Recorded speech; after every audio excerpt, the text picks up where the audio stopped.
The Harvard Business School learning model has 4 elements: case preparation, discussion groups, class discussion, and individual reflection. You might wonder what case prep means. A case seems like the Sphinx in Egypt. It's impressive, but it gives nothing away. Say you have a case in front of you. You start reading, highlighting information you think is important. Except that you don't know what information is important yet, and your brain is overwhelmed by details. Instead, consider this approach. First, read the assignment questions to get a sense of what's important and what's not. Then read the beginning and end of the case. Skim the other sections and the exhibits to see what information they contain. Now stop and think. You're the protagonist. What do you need to know to resolve the main issue? Quickly list those things, and please don't worry about being wrong. Next, read the case to find and mark places with information related to your list. Now carefully read and reflect on the information you've identified. How does it connect to the main issue? If you were the protagonist, what would you do?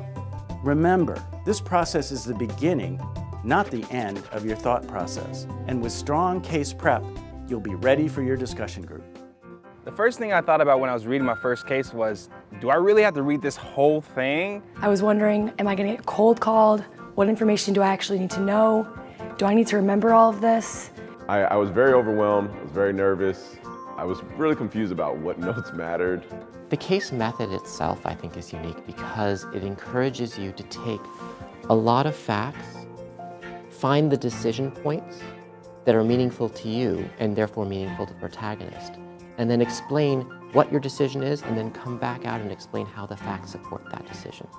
It's a nice sort of hourglass shape to a conversation that actually does prepare you for the way in which work gets done as a manager, as a leader in organizations around the world. I think a mistake that a lot of students make is that they are preparing the case as if they're trying to answer every question that would be asked in the case discussion. And the whole point is that not every student can answer every question. So you only want to answer a few questions, but answer them well. If I could go back and give myself one piece of advice when reading cases, it would be to chill out. To allow myself to grow through the process. Do your best and understand that there's 90 other people that are trying to go through the same thing, and you're going to learn from each other. You don't have to know everything heading into your next class.